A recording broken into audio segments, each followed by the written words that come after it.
Thank you so much, Frank, for being here with us. It's such an honor and a pleasure. I've dreamed of this, and today it's happening. So thank you. Thank you so much for being here with us.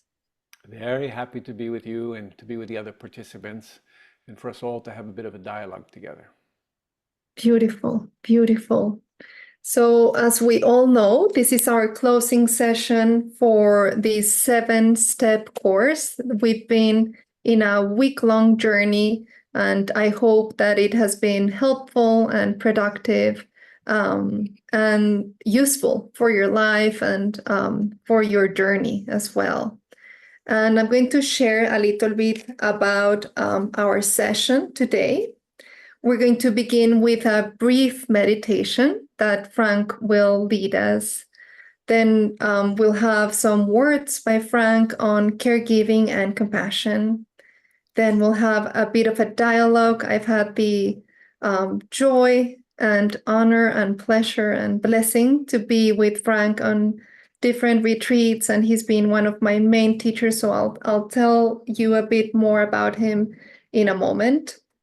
And then we really want to open this space to listen to your voice, to hear your experience with the training.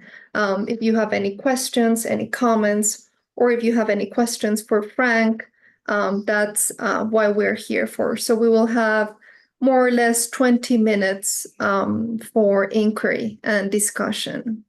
And I want to begin by thanking Rachel and Joel. They will be both here supporting us so that you can feel truly at home and truly supported. So if you need anything, please reach out to them. They are here just to support us and make sure that you have the best possible experience.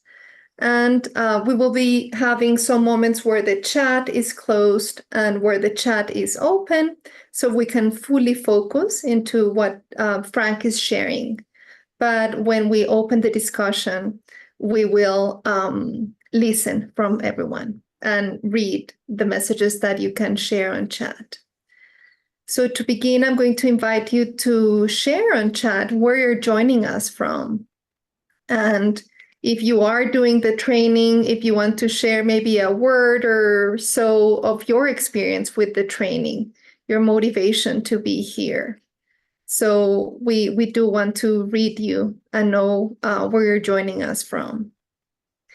And I'm going to share a little bit about my experience with Frank. The first time I met him was back in 2019. And the moment I met him, I knew my life was never going to be the same. After that retreat, everything changed for me. Something kind of fall into place with your kindness and your love and your teachings and your presence. So Frank is a lifelong practitioner. I know you've studied with Ram Dass, which was my other very, very beloved teacher, and we share that love. And Frank is a pioneer and an author. I truly, truly recommend his book, The 5 Invitations. And if you're ever in the position to join him on retreat or in one of his beautiful offerings from through Upaya or through the many, many sanghas that he collaborate, I invite you to do that. So as I was telling you, Frank is a pioneer, one of the first teachers that focused on being with dying and bringing a contemplative approach. You are the founder of the Zen Hospice and the Metta Institute. And his presence is just deeply inspiring, transformative, and loving in ways that I haven't felt and met anyone else in my life. So deep bows, my dear Frank. Thank you so much for being here with us. Very, very delighted to be with you and to be with all the participants as well. How fortunate you are to have had this week to take a deep dive into compassion with Maria Paula and the other speakers. I really want to learn from you about what this experience was like for you. But first, we'll settle into the body and breath, and I'll speak a little bit, and then we'll have a bit of a dialogue together, okay? So let's put down whatever you're holding on to in the moment. Yeah, maybe it's your pencils or pens, or maybe it's your ideas about meditation. Let's put down everything, huh? And just be here as best we can. And I like to first settle into the body. Yeah, this body, everything we need to know is here in the body. And you know, it's important to feel the body, sense the body. So I rock from side to side, you know, sometimes, and I feel those bones in your bottom. Yeah, they're called the sit bones, and you could notice when your weight is on one more than the other, and find a balance between the two. And then sometimes I like to rock forward and backwards. Yeah, forward and backward. Partly because it reminds me of my grandmother. She used to do that with me on her lap. But also because it helps us to understand when we're leaning into our experience a little too much, or when we're pulling back from our experience a little too much, and to find that center point, that place where we're not grasping nor aversive, where we can sit with some degree of stability, self-respect, dignity.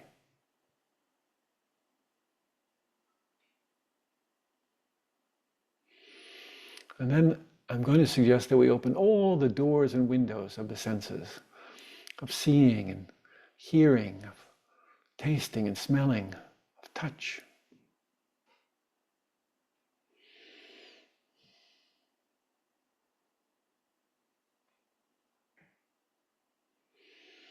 And then maybe for a few moments we bring our attention to the experience of hearing.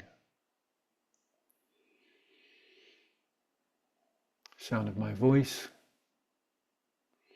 the other sounds in the room where you are, perhaps the sounds outside the room, outside the building where you are.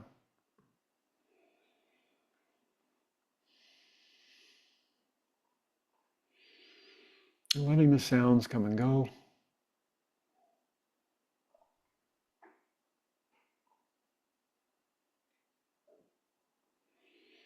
And recognizing something else, that there's silence here, stillness here.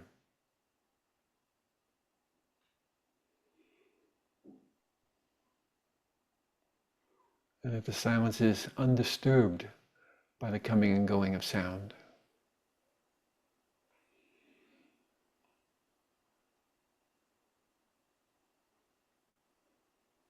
How big is that silence?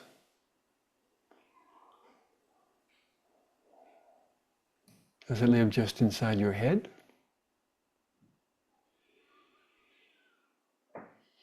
Does it have any boundaries?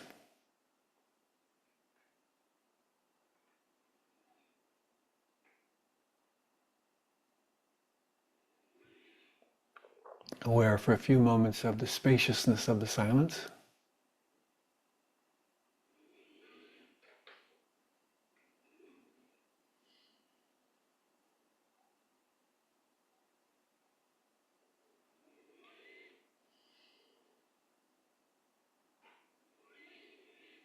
And just as sounds come and go in the spaciousness of this silence,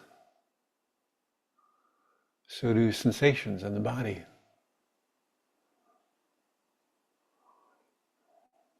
Experiences of seeing and smelling and tasting and touching.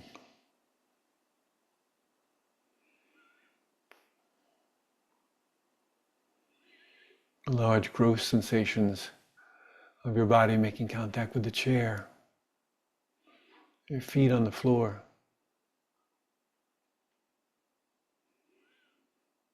Maybe the fabric of your clothing against your skin.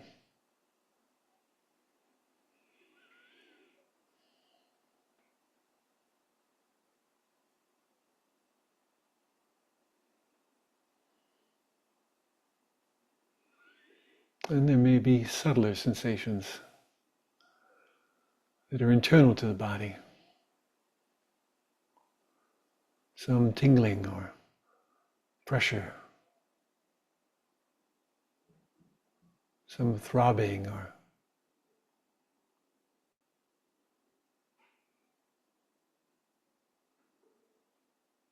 See what's there.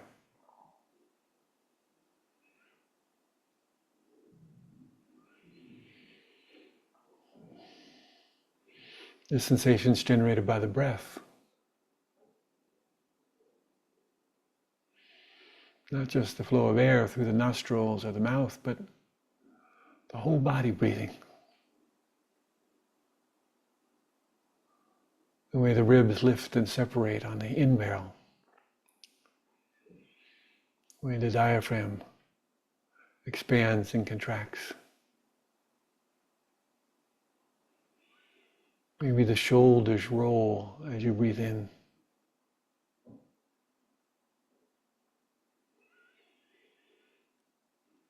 The whole body breathing.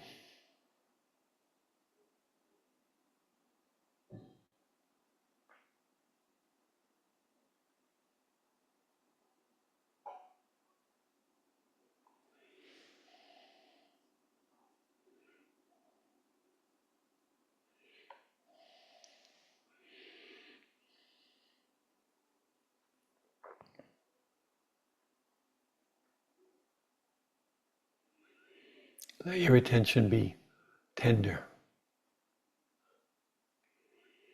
kind.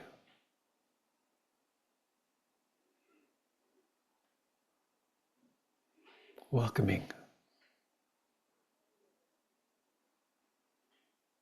intimate.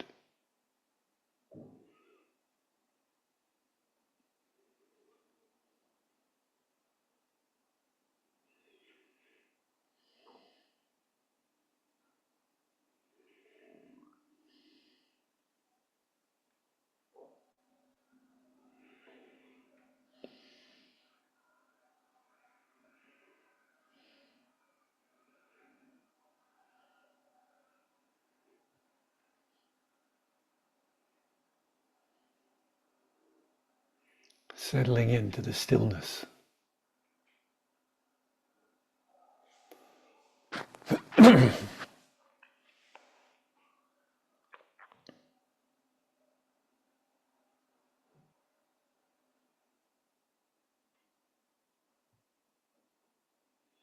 Just one more minute of full, undivided attention.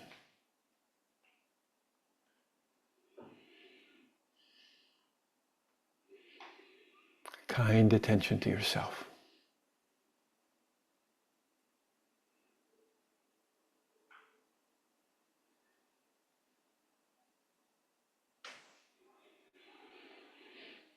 No part left out.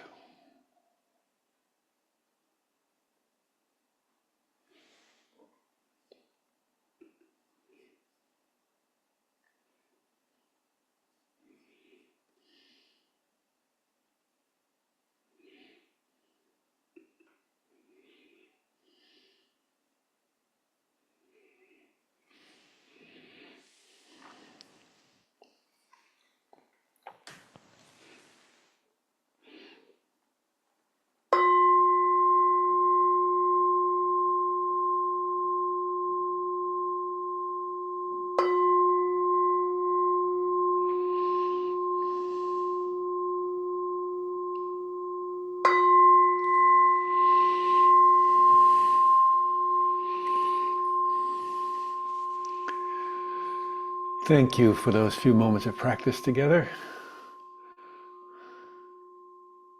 Well, I want to say, first of all, how grateful I am to Maria Paula for inviting me to be part of this remarkable conference. I feel honored and at her kind invitation. And I want to also add that how fortunate you are to have had time with her.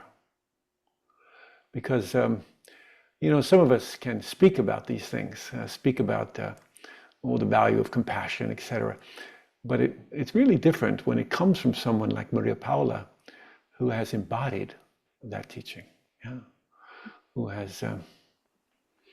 speaks not only from experience, but from the depth of her own body, the embodied truth of compassion, So we're going to speak a little bit today about compassion in caregiving. And I think it's important that At the beginning, we understand that you already know how to do this, that it's in your bones, that you've extended a warm and compassionate hand hundreds of times in 1,000 meaningful ways. Because caring is a natural expression of who we are, of our humanity. Yeah?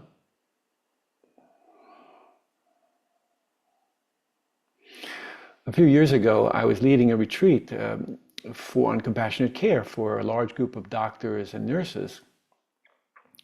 And in the midst of that retreat, I had a rather severe heart attack. It was in good company, so that was okay. And that was followed by an emergency hospitalization and triple bypass surgery and weeks of fragility and dependency and several months of healing. And the experience was very humbling, actually, and a powerful teaching on vulnerability. And I've sat bedside with many people through the course of their dying process, but in this moment, I was on the other side of the sheets, so to speak, and the view from the other side of the sheets is very different, yeah? I know a lot less about dying than I used to, and I think that's a good thing. One of the things that became very clear to me from the perspective of the patient's bed is how our clinicians and our caregivers are suffering. Nurses and doctors, mental health professionals, people with good hearts, closed down to their own pain.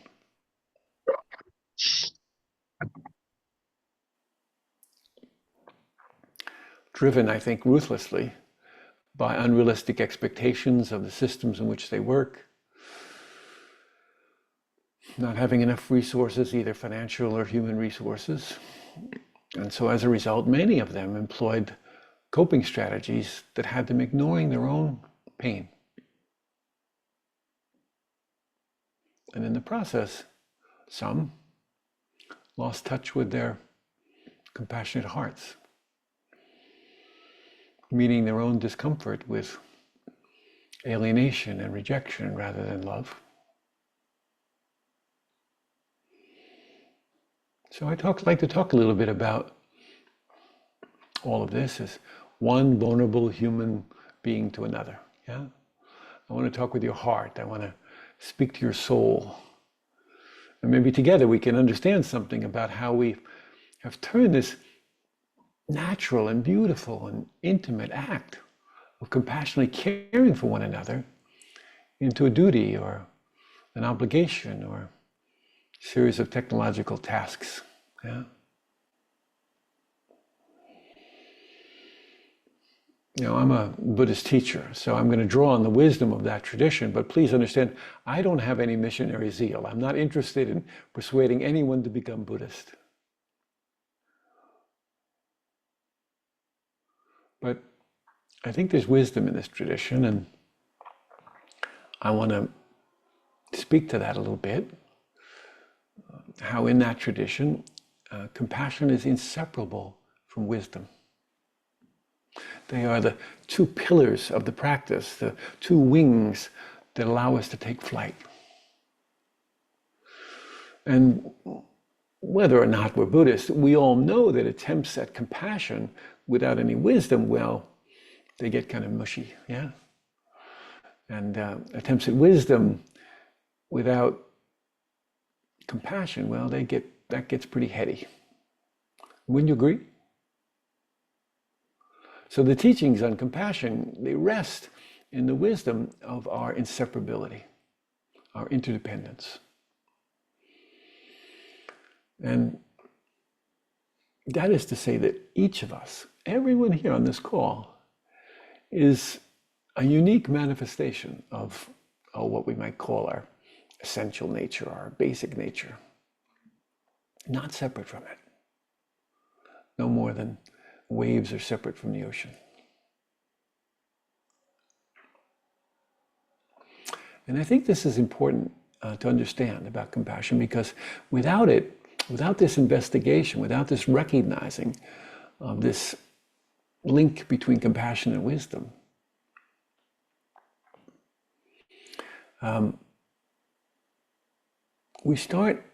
We run the risk of thinking of compassion from old models that falsely have us believing that embracing suffering is dependent on some, I don't know, individual courage or some superhuman strength, instead of being seen as a naturally arising innate quality that emerges as an appropriate response to the presence of suffering. So the prime motivation, if you will, for compassionate care, it arises out of this fundamental sense of connection and belonging. And this is important because we have to remember this, because as soon as we try to open and meet suffering, we realize we can't do it alone. Compassion has this ability to help us appreciate that what we've called self, what we've called other, really they're just destinations, they're concepts, they're habits of mind, but not realities in the world. So real altruism, it isn't self-sacrifice for the benefit of others arising from some guilt that we have, or the notion that we should be nice, or that we should be kind, or we should be helpful. It's a profound recognition that self and other are not fundamentally different, just apparently different.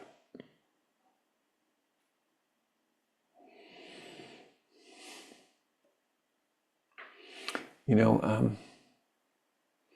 Dalai Lama, I don't know if any of you ever had the opportunity to be with the Dalai Lama. I've had that opportunity. He was very kind to give me a kind of recognition or honoring for my work. I remember meeting him, and I bowed. I wanted to make sure when I met the Dalai Lama, I gave the most attentive, conscious bow I could possibly give, So I marshaled up my awareness, and I bowed to His Holiness the Dalai Lama, and I'm much taller than him, so I had to bow a little bit lower, And then he bowed lower. And then I bowed lower. And then he bowed lower. And I thought, I hope he doesn't bow any lower. I can't go any lower, So I tried one more time to bow still lower. And I peeked up to see, maybe he was going to go lower. And he just started laughing, And he gave me this big hug. And I realized that I had been taking myself too seriously,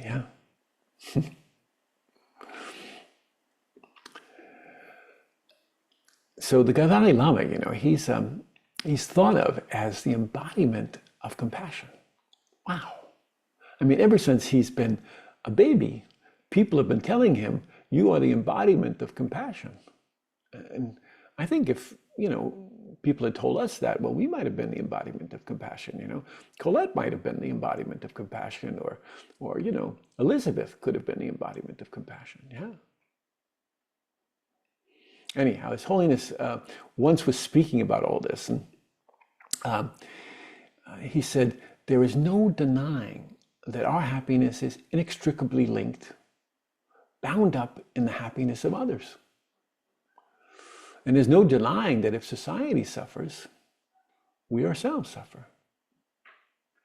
Nor is there any denying that the more our hearts and minds are afflicted with ill will, the more miserable we are. I love that he speaks so commonly about that. And then he says, thus we can reject everything, religion, theology, received wisdom, but we cannot escape the necessity for love and compassion. So when we see the world like this, it's pretty difficult to act in an unkind way.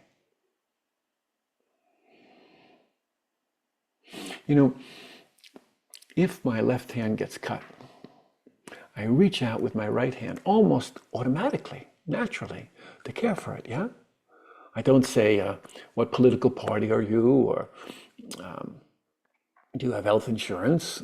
It's just the most natural act, isn't it? To just reach out and care for ourselves. Yeah.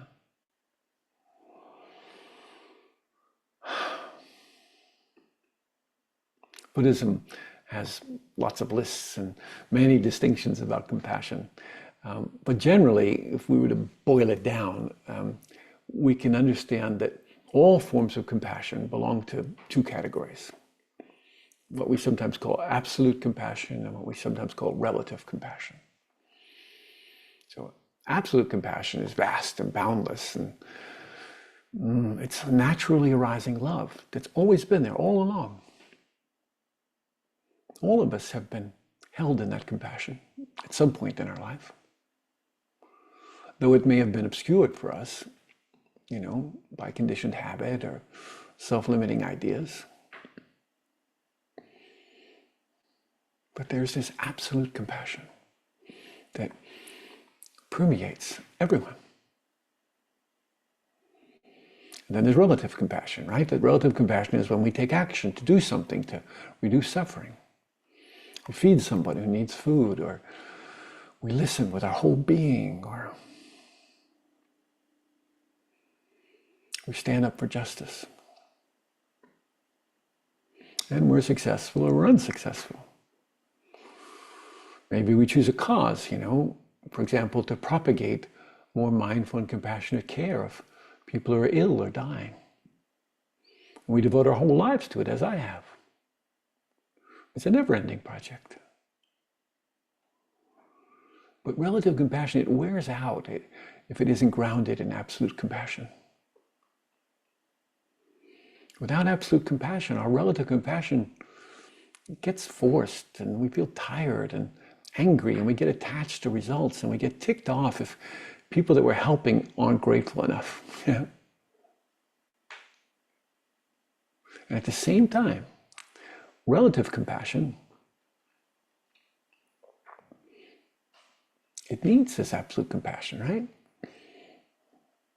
But absolute compassion is just a big idea. Big love, prayers are useless unless we take action. So they need each other, this absolute compassion and this relative compassion. Yeah.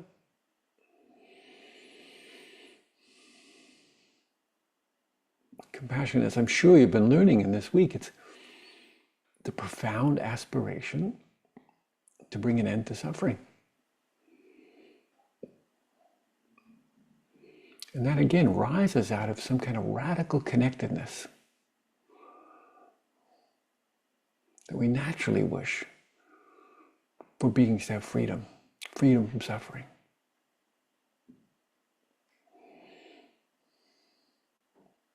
Now here's the thing that I want to ask you. We understand, and certainly in this week you've been studying this, that compassion has a direct and integral relationship with suffering, right? No contact with suffering, not much compassion. Now there's no shortage of human suffering in our world, right? Disease, war, famine, poverty, fear, climate catastrophes. And certainly each of us on this call experience pain. And so it's reasonable to ask, if compassion arises as a response to suffering, and there's so much suffering in our world, why isn't there more compassion? I don't know exactly, but I would imagine that part of it is that we rarely allow ourselves to face suffering directly. We're masters of distraction. To a great extent, it's our primary practice. Sometimes we talk about practice, but our primary practice is to distract ourselves. I see Pablo shaking his head, yes. I mean, we spend a large portion of our day consumed with activities that are attempts at protecting ourselves from discomfort, from suffering. And often, we opt for temporary relief over true healing. That happens. And we choose comfort over truth. We accept some limited perspective of the situation, of ourselves. clinging often to the familiar, simply to reassert control and defend off what seems intolerable to us. So we have a glass of wine and watch Netflix after we come home from work.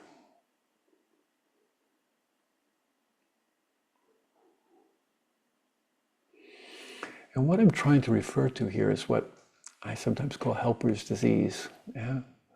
The ways that we try to set ourselves apart from our own or each other's suffering.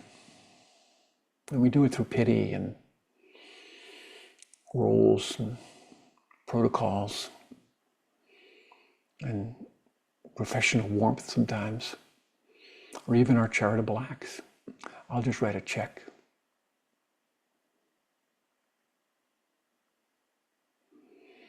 The attachment to the role of helper is pretty old in most of us. But if we're not really careful, if we don't stay aware, this identity will imprison us and those we serve.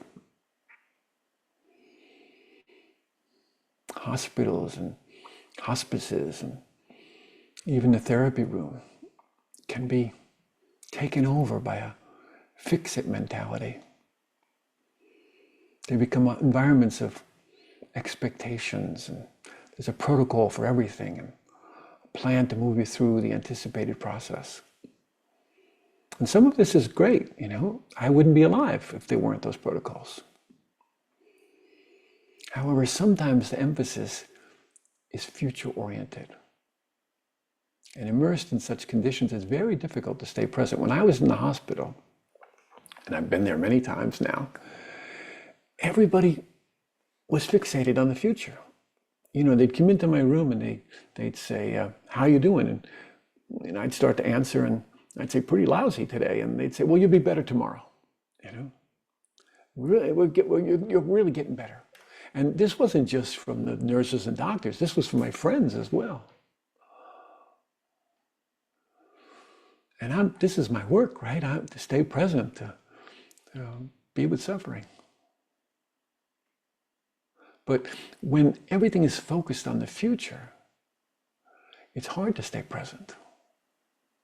And what happens is patients like myself, well, we get lost in solution consciousness.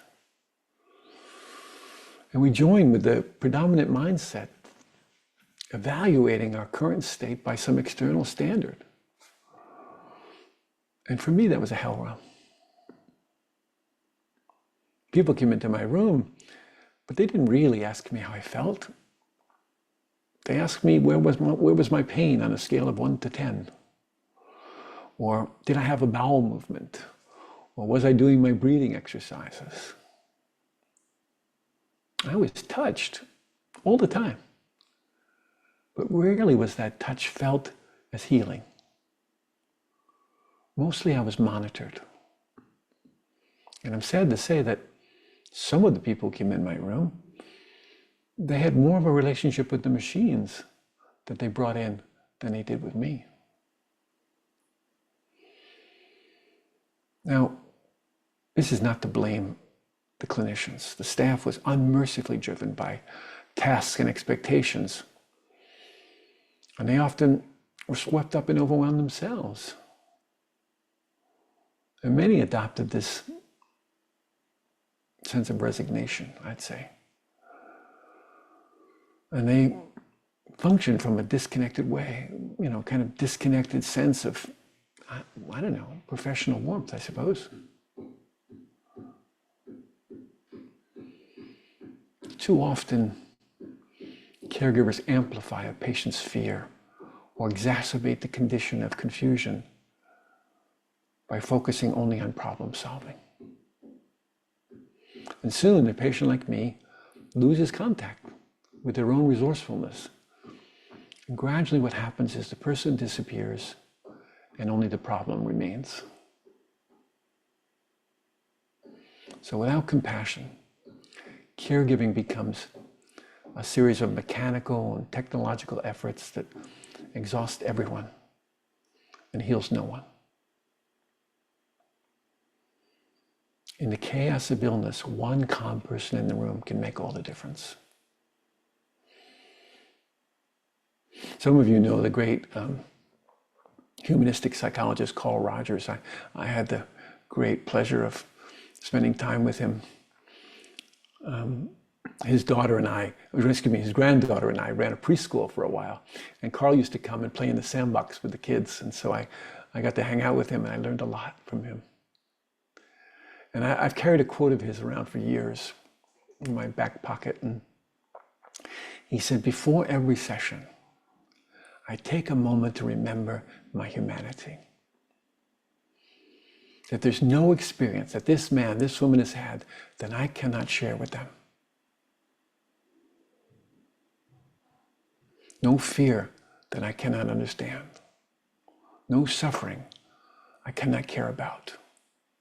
Because I too am human.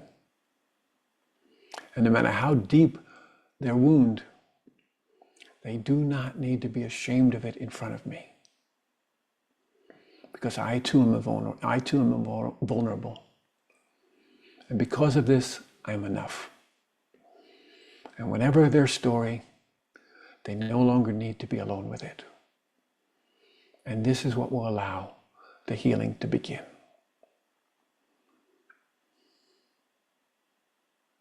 You know, if your family member is sick or unable to get from the bed to the toilet, you lend them your strength, right? You lend them the strength of your arms and your backs to move them. We've all done this. We lend them our bodies. We can also lend them the concentration of our minds and the fearlessness of our hearts. And we can be a reminder of stability and confidence. And we can extend our heart in such a way that it might inspire the individual who's struggling to do likewise. And when we do this, we become a compassionate refuge. And our presence restores trust in the patient's ability to heal.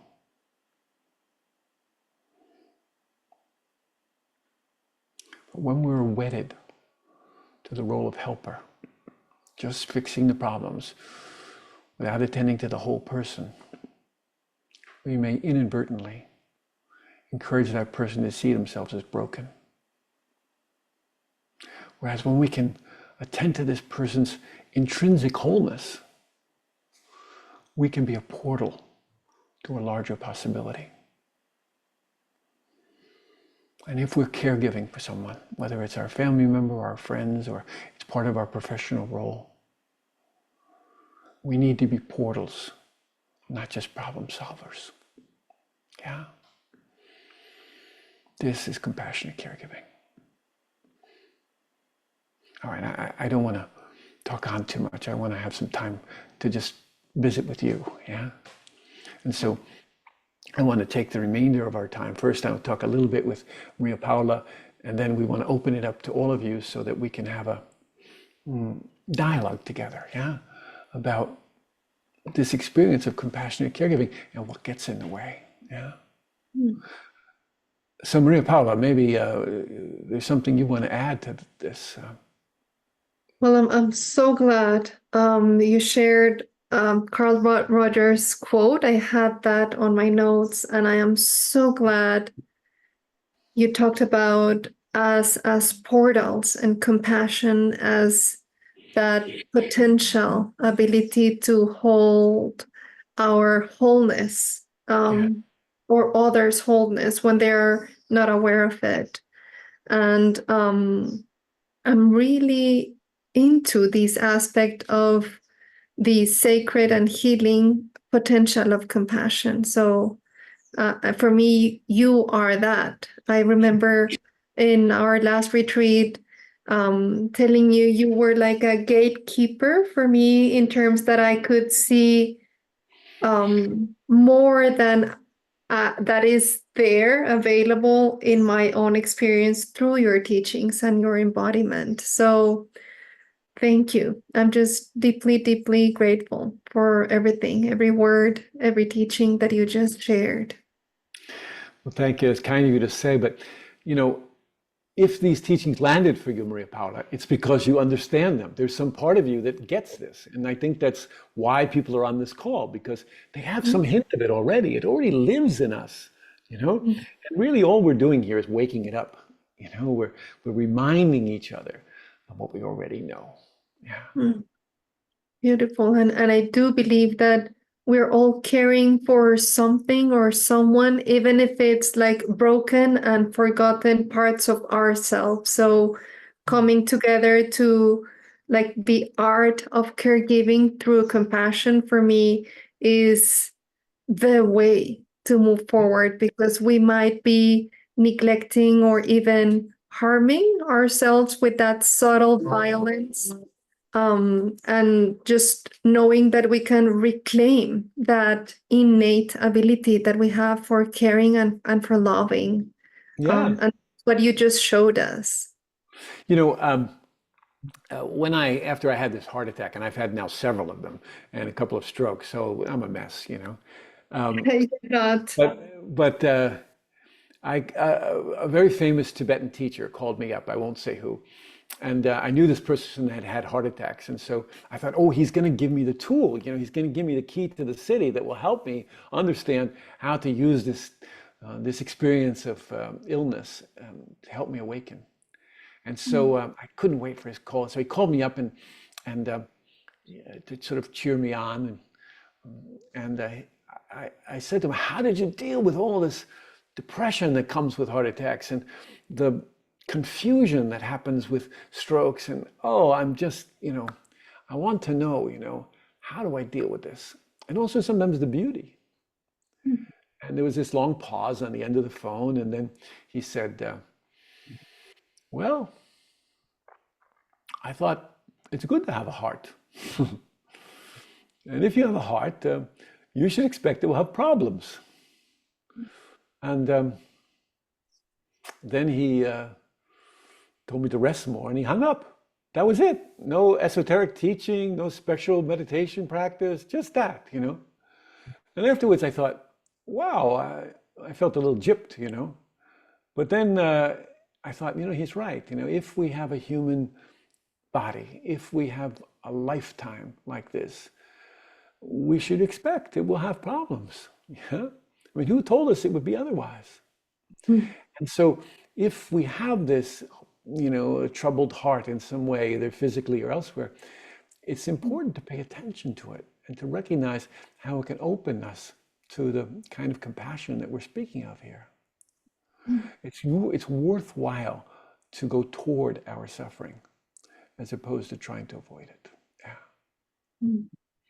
Okay, let's open it to the people here on the call, Maria Paula, because I'd like to spend our time with them. Absolutely. Maybe there's a comment or a question you want to make. It doesn't have to be a profound thing, something you might want to share, but let's do it briefly because there's a number of people on the call and we want to try and get to as many people as we can. So raise your digital hand, you know how to do that by now, and someone will call on you and we'll have a bit of a dialogue together, okay? What's on your hearts and minds? That's really my question for you. What's on your hearts and minds? How did my words land for you? And where did they land if they did? So, Colette, let's go with you. okay, Colette.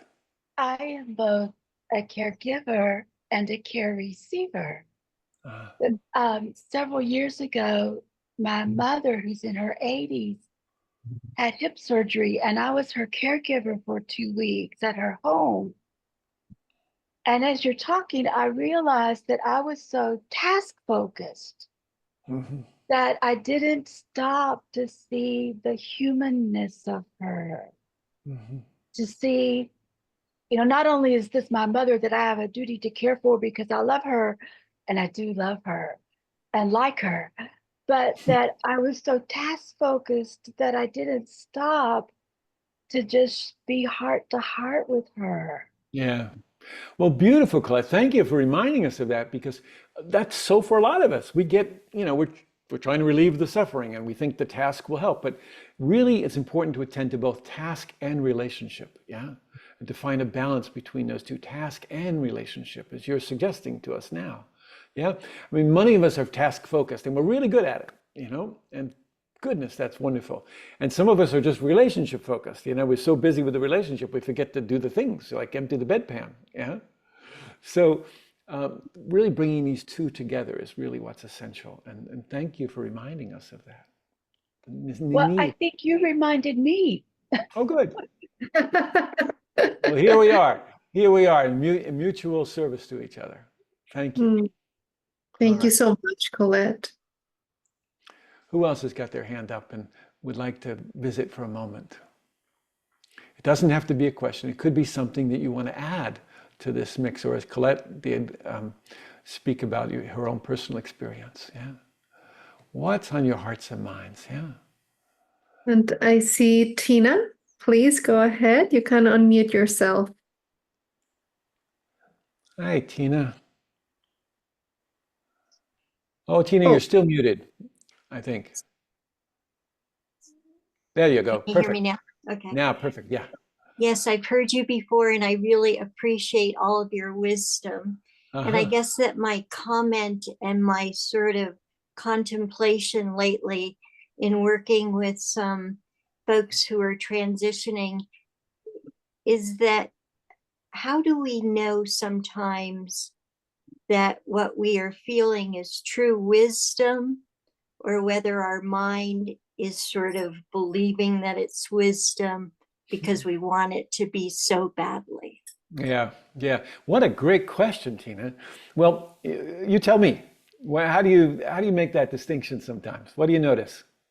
Well, I notice the internal feelings in my Uh-huh. body and the Okay. lightness of being, Uh-huh. but is that lightness of being um true, or is it that I want it to be true so badly? You Yeah. know, Yeah. am I wanting a particular outcome of goodness and happiness and bliss that we all try to Yeah. achieve in the Buddhist way, or am I uh Yeah. making up something that may not be true?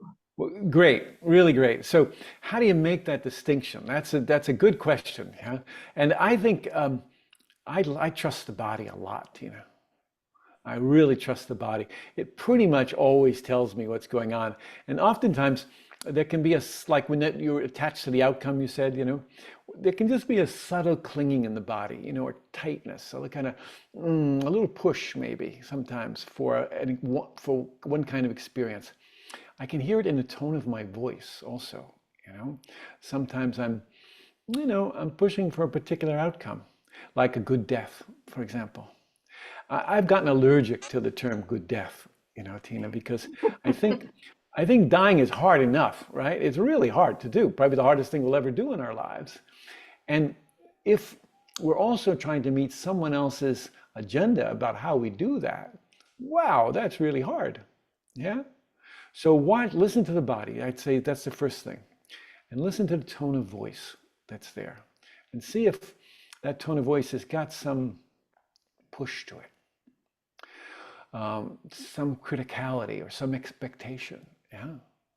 Like I've been with many wise teachers that I mentioned His Holiness the Dalai Lama, and none of them have ever transmitted their wisdom to me or their compassion to me with meanness or with an expectation that it turn out a particular way. Yeah. So I think listening to the body, listening to the tone of voice, that's really important. Yeah. And you know, accepting things as is, as is. Yeah, that's really an important term that I use a lot in my work. Yeah, as is. Good question, Tina. Thank you. Thank you for that. Yeah. Okay, what else is up? Who else is up? Who else wants to talk? Let's just keep going here. I'd like to have a dialogue with you. What's on your hearts and minds? What doesn't make any sense? Hmm? You can also use the chat if you prefer, or Oh, if you have a question or a comment let's about, yeah. yeah, novelet, please go ahead. Let's speak person to person. Novelet, hi. Hello. Hi. Huge Hi. fan. Um, so many places I want to go in my mind, but I work in hospice and Yeah. bereavement. I'm a hospice and peer bereavement volunteer, and I talk about you and I help with teaching new volunteers, about holding space and having that don't know mind as you Mhm. sit with someone, to like not have any biases and so forth. And I think that's so important. But Uh-huh. my I want to go is the idea of what is said to be compassion fatigue is really like empathy fatigue. Yeah. And I'm just curious, like, how do you sustain your uh, connection, I guess, with the absolute compassion as you move through in being with others? Yeah. Well, it ain't easy. No, that's the first thing, right? I mean, you're working as a volunteer, so you're at the bedside with people, and you know it. There's a lot of things competing for your attention right then, including your own suffering, your own pain. Yeah. So one of the things I do is I stay in my own seat. Yeah. I don't jump into the chair with them. I don't jump in the bed with them. And I don't mean that literally, but I mean, sometimes we get so wrapped up in someone else's suffering, we don't have any perspective anymore. Yeah. And that doesn't help them. So being able to stay in my own seat is really important. So let me ask you, Novelat, how would you do that? How would you stay in your own seat? If you were, when you're with somebody who's dying and it's, can get dramatic or it can get hard, how do you stay in your own seat? I'm saying that metaphorically, but, how do you do that? What's your experience? Um, yeah, I guess, trying to ground myself uh physically, Hmm. also, having kind of like an object of focus to really anchor me in the moment and not to get lost Hmm. in the story, because it can be, as you say, intense at times, but Yeah. like really noticing my sensations, noticing gravity. Yeah. Beautiful. That's really good. So, do you ever get scared when you're with someone who's dying?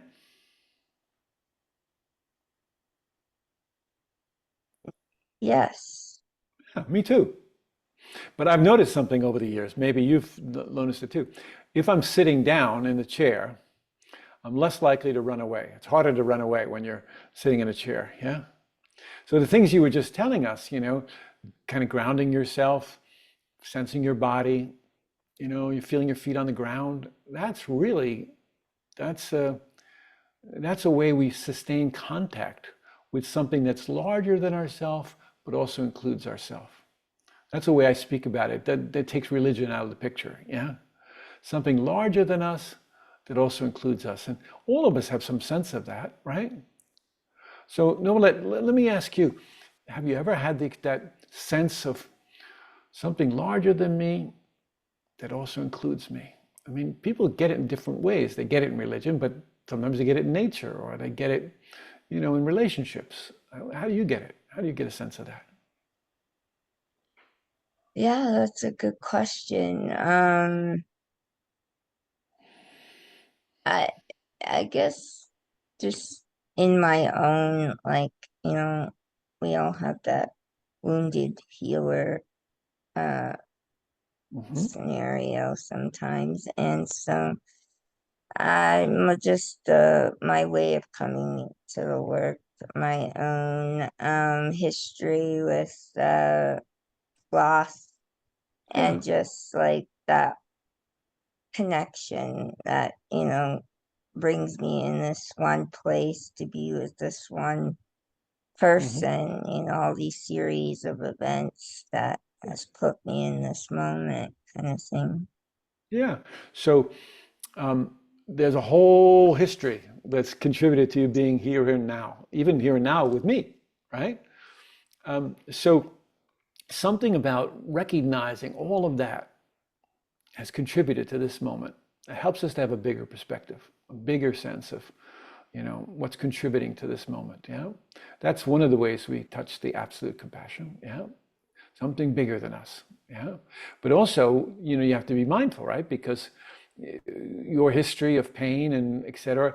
Yes, it can help us be the wounded healer, but it can also, if we're not attentive to it, we can become a wounding healer, someone who creates more pain for people. We pass on our pain to other people if we don't attend to our own pain, if we don't compassionately care for ourselves in a way. Yeah. So that's a really important distinction to be able to make. And I don't think compassion fatigues. Not my experience that it fatigues. I've had some brownouts, but I've never had a blackout. My fatigue, my compassion seems to be endless because it's not just mine. There's this, what I call an absolute compassion that we can draw on all the time, all the time. It's always there. And all we have to do is kind of look around and we see it. Yeah. Look around, feel it. Sometimes we feel it when we go walking by the ocean or we're in nature in some way. That's a way that we experience it. Yeah. Like that picture behind you. Yeah. You see that ocean behind you? The wave is you, right? Unique, beautiful, extraordinary, but not separate from the ocean. Yeah. That's you. Unique, taking its own shape, but not separate from the ocean. I love it. That's a great picture you have. That's a good reminder.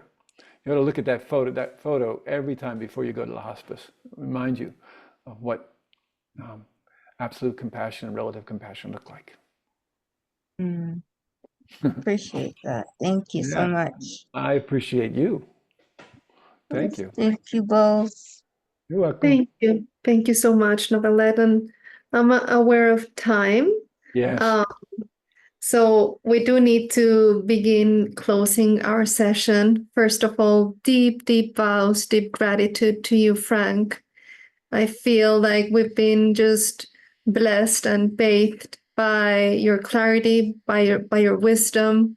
I do feel that this is like renewing our vows to the love for truth and to allow the nature and the way things are to reveal themselves and the way to us. So deep, deep vows and all my gratitude to you and to all of you for being here and to all of you for joining the 7 Steps course. This is our final session, but we will find ways to stay connected, hopefully through drop-ins or meditations that we can do periodically and continue to build and nurture our community.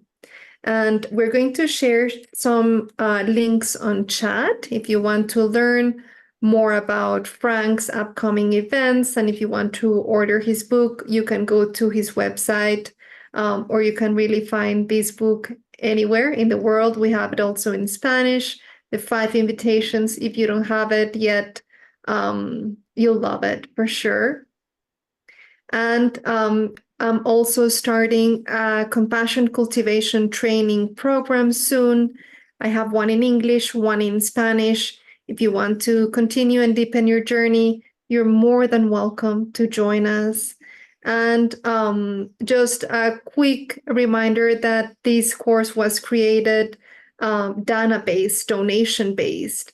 So you're more than welcome to offer your donation if you haven't done so yet. All the funds will be given to teachers around the world that are teaching compassion through the Compassion Core initiative. So this allows for communities, undeserved communities, to access compassion education from qualified, certified teachers that we know that these communities would not be able to pay or access otherwise. So through GCC, we are offering these teachers grants so that they can go out to their communities in Africa, in South America, in Mongolia, in the US, in Central America, all around the world. We have teachers, and your donations will allow us to continue to support that. And I don't know, Frank, if there's anything that you would like to add as well. There is one small thing, which is that we need to understand that compassion isn't always about just helping someone that through their moment of suffering. Compassion allows our defenses to drop away.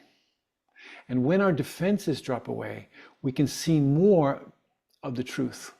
We can see more of what's not only causing this suffering, but of our deep, deep belonging with each other.